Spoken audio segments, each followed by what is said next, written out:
Во соопштението кое го добивме денеска од комуналното јавно претпријатие Водовод се вели: почитувани, во сабота на ден 28 април 2018 година, околу 13 часот намерно е подметнат пожар на градската депонија.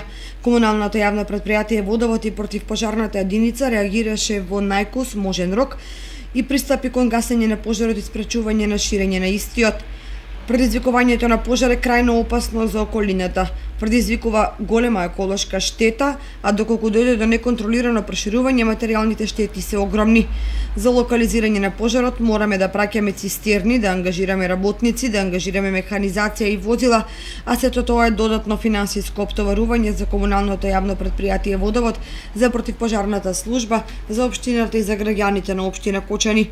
Од еколошки аспект штетата е огромна, се крева дим кој не може да се контролира и неговото простирање зависи од правецот на ветерот.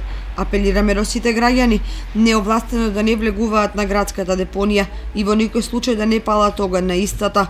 Исто така, доколку било кој граѓанин примети подметнување на пожар на депонија, истото да го пријави во полицијата.